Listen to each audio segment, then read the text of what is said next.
श्री डूंगरराम यादव। धन्यवाद सभापति महोदय। राजस्थान भूजल प्राधिकरण विधेयक 2024 पर आज मुझे बोलने का अवसर आपने दिया। यह विधेयक पहले भी परवर समिति को सौंपा जा चुका है, लेकिन परवर समिति ने भी जो रिपोर्ट दी है और जिन बहुत से प्रस्तावों के बावजूद भी इसमें बहुत सारी कमियां उन्होंने छोड़ी है और इस विधेयक में जनप्रतिनिधियों से कोई राय मशवरा है वो इसके बावजूद भी नहीं लिया गया है। श्री गंगानगर हनुमानगढ़ में घग्गर नदी चलती है और बहकर के पानी जाता है। एक समय तो ऐसा आता है जब हमारी फसलें पानी से डूबती हैं, हमारे घर पानी से डूबते हैं, हमारी डाणियाँ पानी से डूबते हैं और मात्र 2 महीने बाद उसी क्षेत्र के अंदर ये हालात हो जाती है कि हमारे पास पीने का पानी भी नहीं है। तो इस तरह की जो नदियाँ हैं, जो मौसमी नदियाँ हैं, जो मौसम के हिसाब से चलती है, उनके संरक्षण का इस विधेयक के अंदर किसी भी तरह का कोई प्रावधान नहीं किया गया है और उस पर किसी भी तरह की बातचीत नहीं की गई है, क्योंकि इस विधेयक के अंदर जो आम जन लोग हैं उनसे राय मशवरा आपने नहीं लिया है।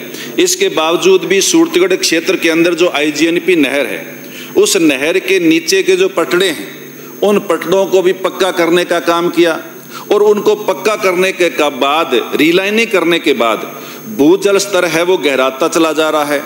जो किसान ट्यूबवेल लगा करके 1 इंची जो भूमि है जिसमें नहर का पानी नहीं लगता, बिरानी भूमि है, उसके अंदर जो किसान ट्यूबवेल लगा करके अपना टाइम पास करते थे, वो किसान आज बर्बाद होने की कगार पर उस क्षेत्र के अंदर आ रहा है। सूरतगढ़ पीलीबंगा क्षेत्र के अंदर एक तरफ तो दोहन की वजह से स्थिति गंभीर है, लेकिन दूसरी तरफ सेम की वजह से पानी के अंदर जमीनें डूब गई हैं। बहुत से गांव डूब गए, बहुत से खेत डूब गए और वो सारे के सारे किसान आज बर्बाद हो रहे हैं। तो इस पर भी इस विधेयक के अंदर किसी भी तरह की कोई बातचीत, ऐसे जो जगह है उस पर किसी भी तरह की कोई बातचीत इस विधेयक के अंदर नहीं की गई है। खंड 3 के अंदर जो प्राधिकरण की स्थापना के अंदर जनप्रतिनिधियों की भागीदारी नगण्य है और विशेष तौर पर ये खेती से जुड़ा हुआ मुद्दा है, किसानों से जुड़ा हुआ मुद्दा है, गांवों से जुड़ा हुआ मुद्दा है, आम व्यक्ति से जुड़ा हुआ मुद्दा है। इसलिए किसान संगठनों के जनप्रतिनिधियों को इसमें शामिल किया जाना अति आवश्यक है।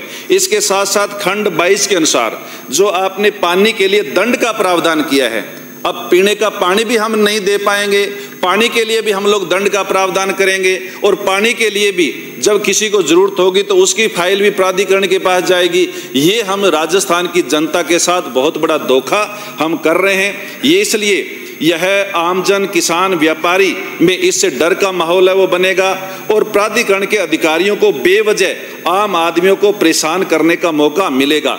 इसलिए मैं इस विधेयक का पूरी तरह से विरोध करता हूं और ये कहना चाहता हूं कि ये विधेयक जो है गलत है, असंवैधानिक है, अव्यावहारिक है। इसलिए जनमत जानने के लिए इस विधेयक को वापस है वो लौटाया जावे और इसके अंदर पूरी तरह से संशोधन किए जावें और आम व्यक्ति के साथ के बातचीत के साथ उनके साथ सर्वे में उनको शामिल किया जावे। धन्यवाद। गीता बरवड़।